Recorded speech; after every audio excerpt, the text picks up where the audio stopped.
Allez, retour sur le plateau de CQFD, toujours avec Valérie Pécresse, bien évidemment. Valérie Pécresse, à Mayotte, il y a des gens qui vous soutiennent du côté de Mayotte? Oui, j'ai des très solides soutiens Ouais. et depuis longtemps, il y a Mohamed Bakar, le président de la Fédé LR, il y a Abdoul Doukaini aussi, secrétaire départemental adjoint, et puis il y a le délégué Valérie Pécresse, Afidou Abidimadi. Ça fait du monde qui croit en votre projet. Est-ce que vous sentez aujourd'hui, si vous êtes désigné, parce qu'on ne parle plus de primaire maintenant, hein, désignation, donc si vous êtes désigné, est-ce que vous vous sentez redevable de quelque chose envers Mayotte? Ah bah c'est évident que les territoires des Outre-mer sont chers à mon cœur. Et c'est vrai que pour moi, la France c'est les Outre-mer c'est la France.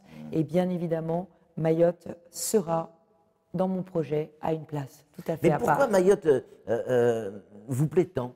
Vous êtes venu, vous en parlez souvent, vous avez signé une convention avec le conseil départemental, vous accueillez des jeunes et des moins jeunes ici en Île-de-France, enfin chez vous en Île-de-France. Qu'est-ce qu'il y a chez nous qui vous plaît tant? Moi, À part moi, hein, je veux dire. Moi, je crois que la France, elle se choisit. Et Mayotte a choisi la France. Je suis la présidente d'une région dans laquelle tous mes compatriotes viennent de partout. Et ils ont décidé d'être français. Et pour moi, c'est ça la France. C'est la beauté de notre pays, c'est sa vocation universelle, c'est d'avoir attiré à elle des personnes tellement différentes et qui, au fond, aiment la liberté, l'égalité, la fraternité, aiment nos valeurs universelles et se reconnaissent dans cette belle idée universelle qu'est la France. Et vous le savez, ça ne date pas d'hier, parce que quand j'étais étudiante à l'ENA, et je ne m'en excuse pas, c'est une très belle école, à l'École nationale d'administration, on m'avait demandé, sur quel sujet je voulais faire mon mémoire de fin d'école. Vous avez choisi Mayotte. J'avais choisi l'insertion des îles françaises dans l'océan Indien. Incroyable. Et oui, Mayotte et la Réunion. C'était déjà un signe peut-être? C'était un signe, et donc j'étais venue, c'était en 1992, il y a 30 ans. Il y a 30 ans, j'étais venue à l'époque à Mayotte, à la Réunion, à Madagascar, et j'étais venue pour voir justement comment insérer mieux les îles françaises dans l'océan Indien.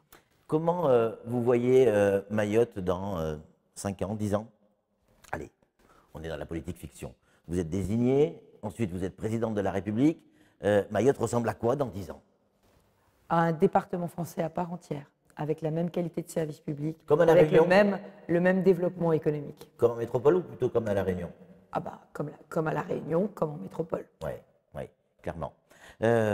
Encore des questions sur le plan politique. Pourquoi on a changé ce système qui, avant, chez les LR, RPR, etc., UMP, il n'y avait pas de primaire.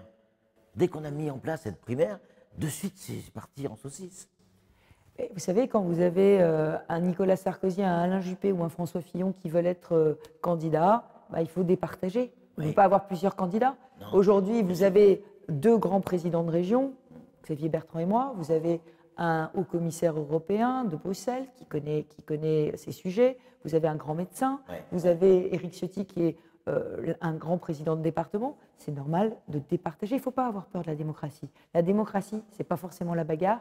Et d'ailleurs, je crois qu'on arrive à le prouver en montrant le visage d'une équipe de France. En plus, ce qui est très intéressant, c'est de voir les millions de téléspectateurs qui regardent nos débats. Ça veut dire quoi? Ça veut dire que les solutions de la droite intéressent. Ramener l'ordre, ramener la prospérité économique, ça intéresse. Relever le défi climatique sans punir les Français, mais au contraire en étant pour l'écologie des résultats, l'écologie du progrès, pas l'écologie de la bougie. Parce que je peux vous dire que si les Verts arrivent au pouvoir à Mayotte, ce sera la décroissance. La décroissance à Mayotte, vous imaginez le drame. Il faut au contraire une vraie croissance, une croissance sobre, une croissance plus écologique, celle que je défends. Donc aujourd'hui, il y a un vrai intérêt pour les solutions de la droite. Je crois que les Français nous attendent. Il ne faut surtout pas croire les sondages. Comme dirait Chirac, les sondages, ça va, ça vient, c'est comme la queue du chien. Donc les sondages, ça va, ça vient, c'est comme la queue du chien. Donc il ne faut pas les croire. Il y a une envie de solution de la droite. Et Emmanuel Macron, sa popularité, c'est du sable. C'est du sable, c'est une popularité qui vient du fait qu'on est en crise Covid, qu'on a besoin d'un pilote dans l'avion. Mais à un moment, l'avion, il va se poser, et là, les Français pourront changer de pilote. Et ce jour-là, je suis sûre qu'ils chercheront un pilote crédible, un pilote compétent, un pilote audacieux. Et ça, je pense que ce sera moi. Mayotte, il y a quand même peu de chances qu'il soit du côté des Verts, puisque Marine Le Pen a fait des records du côté de Mayotte, que ce soit sur les municipales ou sur les européennes. Quand je dis records, c'est des records. Records, toutes catégories confondues. Ça veut dire que ça donne une idée, selon vous, hein, c'est une question, est-ce que ça donne une idée de l'orientation de la droite mahoraise ou c'est un feu de paille? Est-ce que c'est profond ou c'est juste un coup de gueule, quoi? J'ai plus d'autorité que Marine Le Pen, parce que je dirige la plus grande région de France qui est minée par la violence, qui est minée par le séparatisme et le communautarisme, qui est minée par une immigration incontrôlée. Donc moi, je suis debout et en première ligne pour défendre la République tous les jours, mais en vrai, pas dans les discours, en actes. Et c'est comme ça que je me suis attaquée aux questions de l'insécurité en faisant un partenariat unique en France avec le ministère de l'Intérieur. J'ai fait 2 partenariats uniques en France, un avec Mayotte, un avec le ministère de l'Intérieur.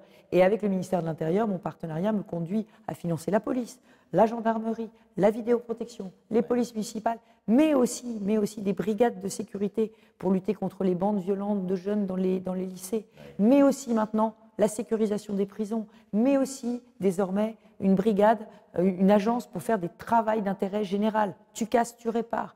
Donc vous voyez, je suis beaucoup plus ferme que Marine Le Pen. J'ai plus d'autorité concrète qu'elle. Sur l'échiquier de la droite. Mais ça ne m'étonne pas que les Mahorais soient prêts à voter pour une femme, je vous l'avais dit. le curseur Valérie Pécresse, il est où sur l'échiquier de la droite? Centre droit, genre Bayrou, genre Édouard Philippe, genre Nicolas Sarkozy, genre Éric Zemmour, genre Marine Le Pen? Moi, j'ai jamais été centriste, je suis de droite assumée, mais je peux travailler avec le centre. Ouais. Donc je peux rassembler. Et je revendique de pouvoir aller chercher de la droite conservatrice jusqu'à l'extrême centre pour faire une vraie coalition pour gagner. Parce que quand on veut gagner, on s'élargit. Quand on veut gagner, on parle à la fois aux électeurs de Marine Le Pen et aux électeurs du centre. Mais vous vous sentez où? Vous êtes plus une chiracienne?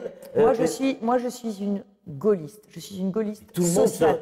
Tout le monde se réclame du général de Gaulle. Oui, mais moi, Colombey, je n'ai pas attendu le 9 novembre 2021 pour y aller. Ouais. J'y envoie mes lycéens tous les ans pour justement qu'ils aient des héros. Et donc, moi, je le fais, moi, je le dis.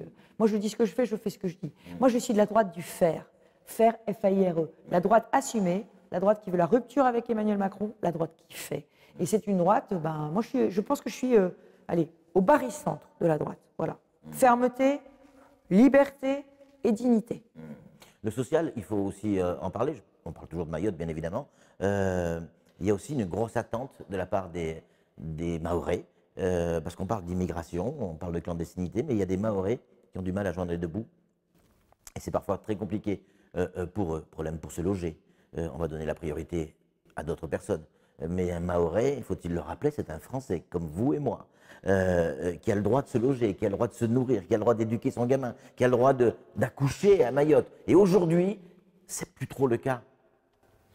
Alors, sur le logement, moi j'ai une proposition un peu iconoclaste. Oui. Je demande qu'il y ait un droit au logement prioritaire pour les travailleurs de première ligne. Les travailleurs de première ligne, c'est les travailleurs indispensables au territoire. Donc quand on a un travail, on est prioritaire pour le logement. Et plus que ceux qui vivent des minima sociaux ou ceux qu'on doit accueillir et héberger parce qu'ils viennent chez nous en violation de nos lois. Donc ça, c'est très important parce qu'on ne trouve plus d'aides-soignantes, on ne trouve plus de personnes pour faire l'entretien, on ne trouve plus de personnes pour les espaces verts, on ne trouve plus de policiers parce qu'on n'arrive pas à les loger. Donc priorité à ceux qui se lèvent le matin pour aller travailler. Vous allez venir à Mayotte? Et par ailleurs, vous avez vu que dans mon programme, il y a l'augmentation de 10% des salaires. Oui, oui. Parce qu'avec toutes les économies que je vais faire sur la bureaucratie, sur la décentralisation... C'est comme ça que vous allez les financer, ces 10%? Oui, je fiscaliserai les cotisations retraite et je permettrai d'augmenter les revenus du travail. Parce que là aussi, c'est totalement injuste qu'avec des revenus d'assistance et des trafics, on vive mieux que quand on a un revenu du travail déclaré. Vous allez revenir à Mayotte? Je reviendrai... Attention, je vais vous dire quand. Ah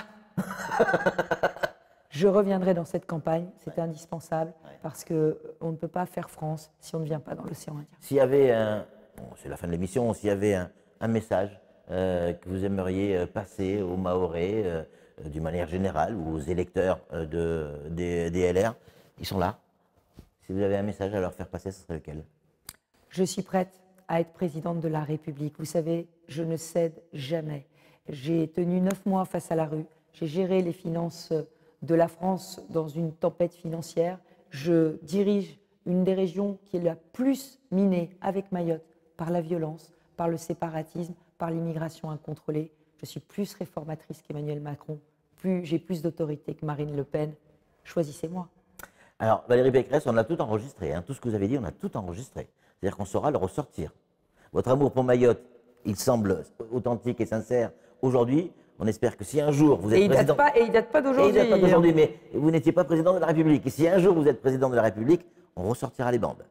Merci à vous. Merci Valérie Pécresse. Allez, c'est tout pour ce CQFD. Nous, on va se retrouver évidemment la semaine prochaine. Ça sera sur un autre lieu avec un ou une autre invitée. Mais c'est sûr, avec de nouvelles aventures. Salut.